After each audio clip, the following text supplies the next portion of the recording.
Welcome to Grand Prairie Update. I'm Terry Briggs. And I'm Don Johnson. Here's what's happening in your city. The Grand Prairie City election on May 6th will include 3 city council seats and a referendum on a sales tax for streets. District 1 incumbent Georgia Clemson is running unopposed for another 3-year term. In District 3, incumbent Lila Thorne is seeking another 3-year term against Mike Delbosky.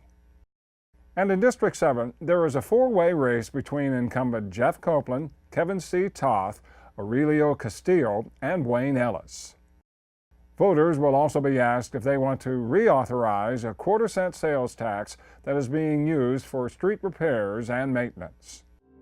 Early voting is available from April 24th through May 2nd. On Election Day, the polls are open from 7 a.m. until 7 p.m. For more information, contact the City Secretary's office. Oh, are you scared?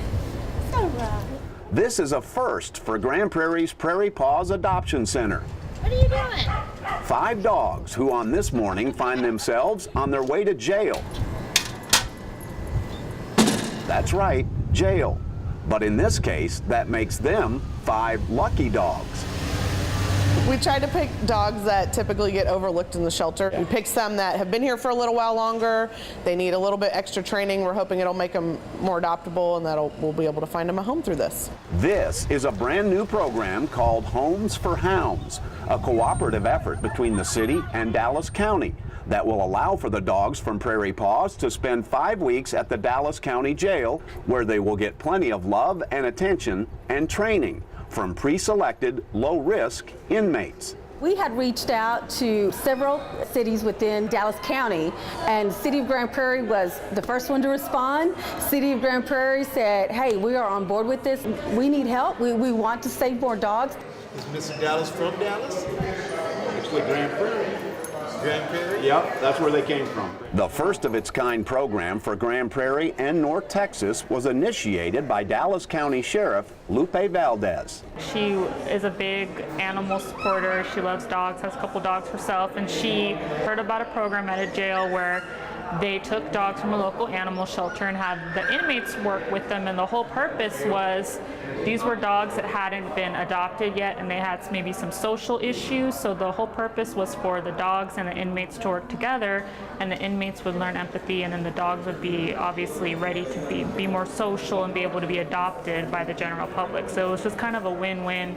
The win for the dogs will hopefully come after their 5 weeks of basic training. We want these animals adopted. We don't want them put down. Our goal is to get them to a loving home. We're hoping that by getting them trained, doing basic obedience, how to be socialized, that will increase their chances of getting adopted. While for 10 inmates, not only do they get to spend time indoors and out with their new students,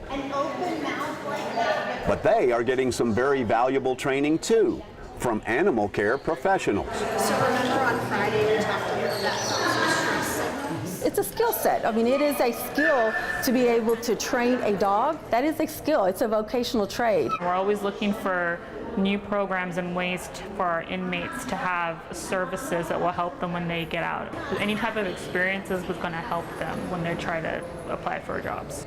To learn more about Homes for Hounds, go to gptx.org/PAWS or call 972-237-8575. Any interest from bank account? No, we don't. No. You don't have a. Do you have a bank account? Hard to believe, but it's tax season again.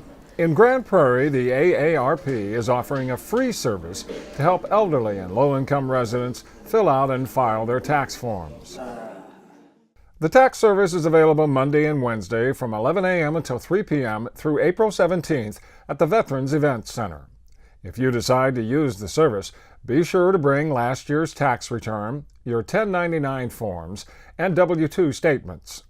Officials say the professional preparers follow strict rules to protect that information.